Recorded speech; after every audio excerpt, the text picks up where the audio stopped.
अब हम समझने वाले हैं five element of nature. Five element of nature is the most important chapter of Vastushastra और any other thing of occult science. If you want to study, आपको ये समझना होगा कि जब तक आप ये पांच एलिमेंट बैलेंस नहीं करेंगे किसी की लाइफ में, आपको कभी भी रिजल्ट्स नहीं मिल सकते। अगर आप वास्तु सीख रहे हैं, अगर आप न्यूमरोलॉजी सीख रहे हैं, एस्ट्रोलॉजी सीख रहे हैं, कोई भी विधि सीख लीजिए, आपको ये बात जरूर समझ में आ जाएगी एक दिन कि हमने ये समझना सबसे ज्यादा इंपॉर्टेंट है कि फाइव एलिमेंट्स को कैसे बैलेंस करते हैं। किसी के भी लाइफ में कौन सा एलिमेंट मिसिंग है, अगर हमने सिर्फ उस एलिमेंट को बैलेंस कर दिया तो हमने उनकी लाइफ में बहुत बड़ा काम कर दिया, हमने उनकी लाइफ को बहुत बड़ा चेंज ला दिया। तो हमें सबसे ज्यादा फोकस ये करना होता है कि हम कैसे ये समझें कि किसकी लाइफ में कौन सा एलिमेंट है जो कि डिस्टर्ब है, ये एलिमेंट का साइकिल काम कैसे करता है, इसके रिपल्शन कैसे होते हैं, एक्शन कैसे होते हैं, इसको अभी हम समझें। सबसे पहले आप ये समझ जाइए, फायर से हम अगर स्टार्ट करें या फिर हम किसी से भी स्टार्ट कर सकते हैं, लेकिन हम ये समझना होगा कि इसका मूविंग कैसे है, मूवमेंट कैसा होता है।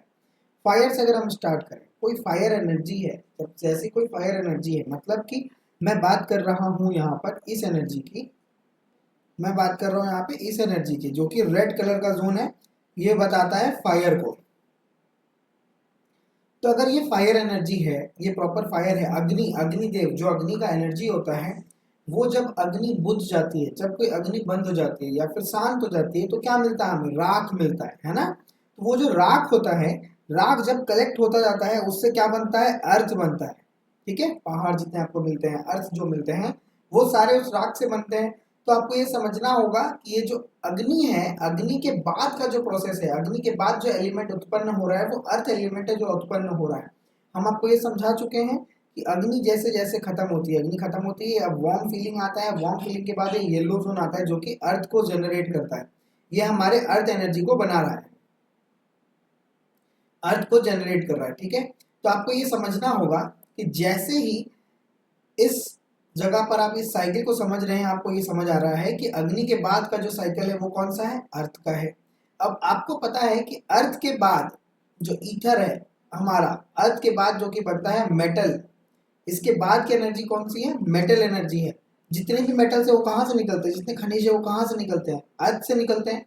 तो आपको इस रेफरेंस से ये बात समझ आ जाएगी कि अर्थ जो है जनरेट करता है मेटल एलिमेंट को, एयर एलिमेंट को, जो कि जो शार्प होता है, एयर एलिमेंट शार्प, जो कि कटिंग के लिए काम आता है, काटता है। एयर जो मेटल होता है, जो हेक्स होता है, एक्स होता है, वो क्या काम करता है? काटता है।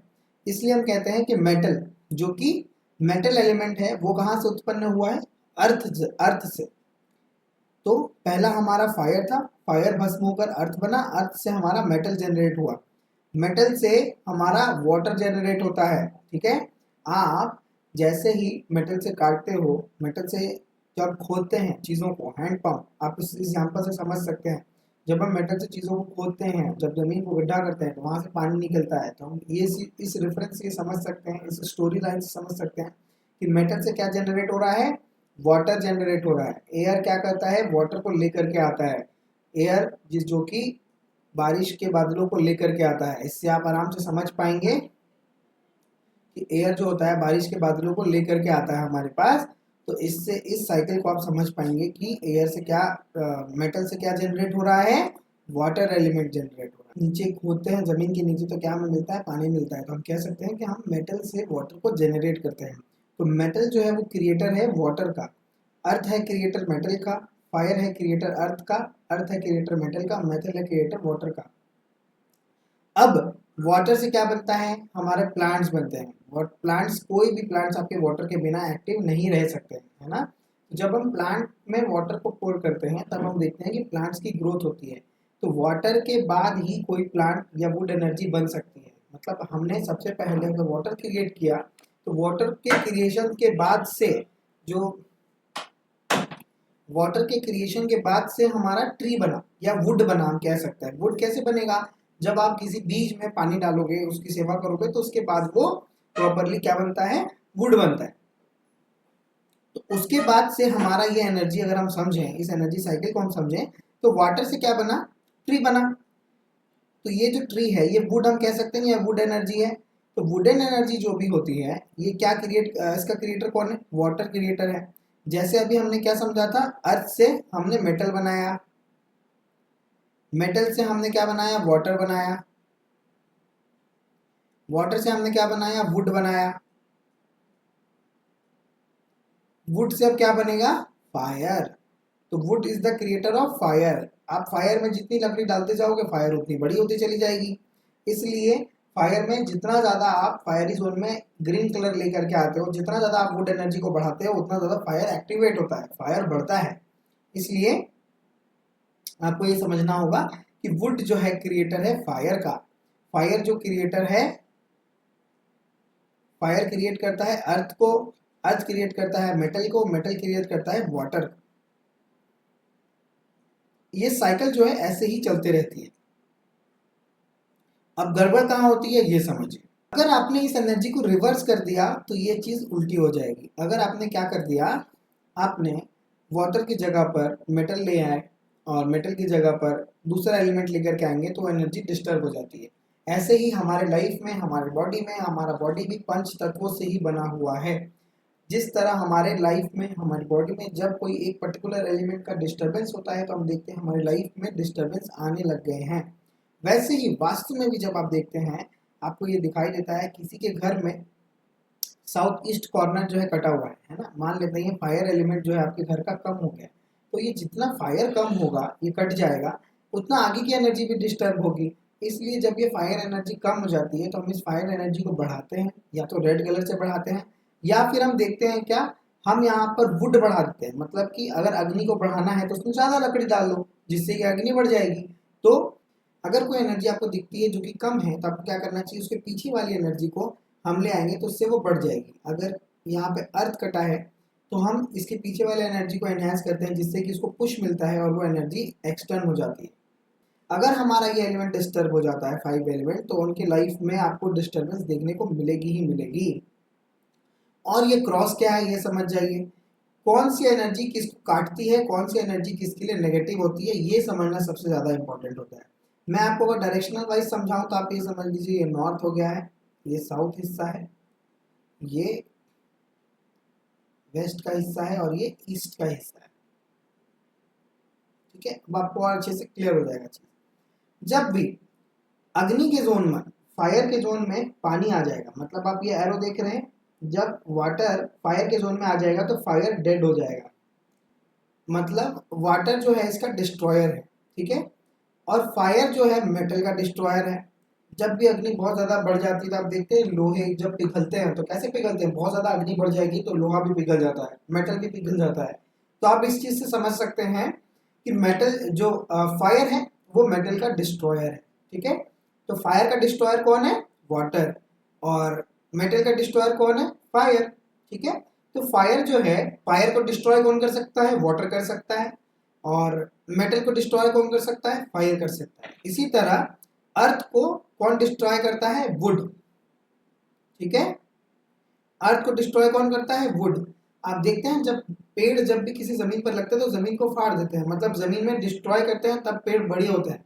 ठीक है, उसके रूट्स होते हैं, जमीन को दरारे ले आते हैं। इस रेफरेंस से हम समझ सकते हैं कि वुड जो है अर्थ का डिस्ट्रॉयर है। मतलब यहाँ पे अगर ग्रीन कलर आएगा, इस जोन में अगर ग्रीन कलर आएगा तो वो उसको डिस्ट्रॉय करेगा। इस जोन में अगर ब्लू कलर आएगा तो उसको डिस्ट्रॉय करेगा। इस जोन में अगर रेड कलर आएगा तो उसको डिस्ट्रॉय करेगा,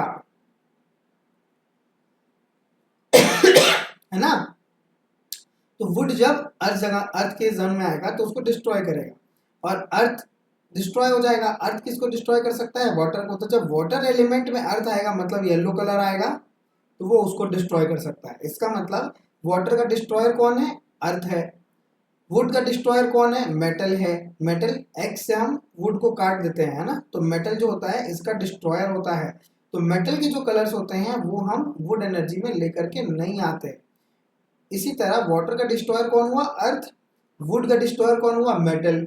फायर का डिस्ट्रॉयर कौन हुआ, वाटर। अर्थ का डिस्ट्रॉयर कौन हुआ, वुड। इसका मतलब ये सीधे सीधे में आप देख सकते हैं कौन किसका डिस्ट्रॉयर बन रहा है। ये डिस्ट्रॉइंग एनर्जी और क्रिएटिंग एनर्जी समझना बहुत ज़्यादा इंपॉर्टेंट होता है, क्योंकि जितने अच्छे से और तरीके से आप इसको समझेंगे उतने अच्छे से आप किसी के भी लाइफ में चेंजेस ला सकते हैं। उसके लाइफ में आप बहुत बड़े बड़े काम कर सकते हैं। आपको सिर्फ ये समझना होता है कि कैसे आप किसी के साइकिल ऑफ 5 एलिमेंट को समझ रहे हैं, आपने किस पर्सन के किस एलिमेंट को समझा है। आपने अगर वुड एलिमेंट, अगर किसी को यहाँ पे प्रॉब्लम आ रही है वुड एलिमेंट में, तो आप वहां देखेंगे क्या वहां अर्थ एनर्जी तो क्रिएट नहीं हो गई है। किसी के फायर में प्रॉब्लम आ रही है तो आपको दिखेगा क्या वहां वाटर एलिमेंट तो नहीं क्रिएट हो गया है। किसी के अर्थ एनर्जी में प्रॉब्लम आ रही है तो आपको दिखेगा क्या यहाँ वुड तो नहीं आ गया है। किसी के मेटल एनर्जी में प्रॉब्लम है तो आप चेक करेंगे क्या यहाँ फायर तो नहीं आ गया है। जैसे ही कोई नेगेटिव एनर्जी आती है जो उसको रिपल कर रही होती है, वो आती है तो वो एनर्जी डिस्ट्रॉय हो जाती है। ठीक है, इसी तरह ये पूरा साइकिल चलता रहता है। हमें उस मेटल को क्लियर करना होता है, उस एनर्जी को क्लियर करना होता है, और उसके रिजल्ट हमारे आंखों के सामने होते हैं। ये 5 एलिमेंट का जो साइकिल है, इसी से सारा पूरा का पूरा ब्रह्मांड बना हुआ है, और इसी 5 एनर्जी के साइकिल को हमें समझना होता है। और ये बहुत सिंपल है, अगर आपने इस पर प्रैक्टिस किया, चीज़ों को समझा कि कैसे फायर बन रहा है, फायर से अर्थ बन रहा है, अर्थ से मेटल बन रहा है, मेटल से वाटर बन रहा है, वाटर से वुड बन रहा है, वुड से फिर फायर बन रहा है। अगर इसमें से कोई भी एक एलिमेंट डिस्टर्ब हो गया या गायब हो गया तो पूरी की पूरी साइकिल में डिस्टर्बेंस आ जाता है। इसलिए हम कहते हैं ना, किचन का सबसे अच्छा स्थान कौन है? फायर, क्योंकि वो बर्नर है। अगर वो फायर मेटल में आता है, वाटर में आता है, तो डिस्टर्बेंस क्रिएट करता है। इसलिए हम कहते हैं कि साउथ में, हमारे साउथ ईस्ट में, साउथ ईस्ट में, साउथ के जोन में ही हमारा किचन जो है वो बेस्ट पोजीशन माना जाता है। इसके कलर्स कैसे होते हैं, एलिमेंट आप समझिए। सबसे पहले एलिमेंट, वाटर एलिमेंट जिसकी बात अभी हम कर रहे थे, उसका कलर क्या होता है? ब्लू। उसका मेटल क्या होता है? एल्यूमिनियम।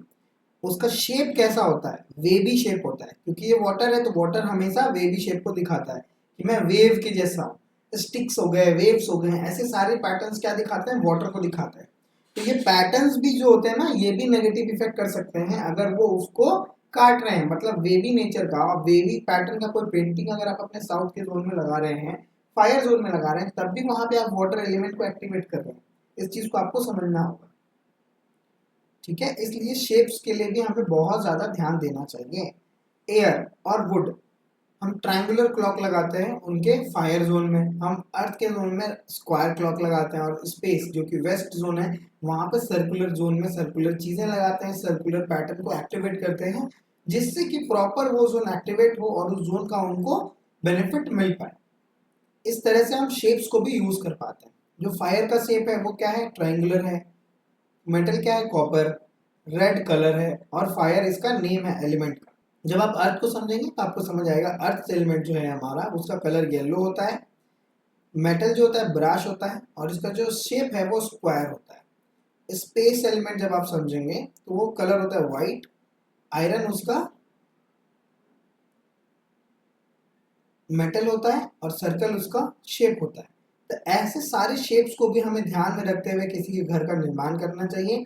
कोई नेगेटिव शेप का बड़ा एलिमेंट अगर किसी नेगेटिव जोन में आ गया तो आप समझ जाइए वो उस जोन को खा जाएगा और उस जोन को तबाह तहस नहस कर सकता है। इसलिए शेप्स का भी बहुत ज्यादा आपको ध्यान रखना चाहिए।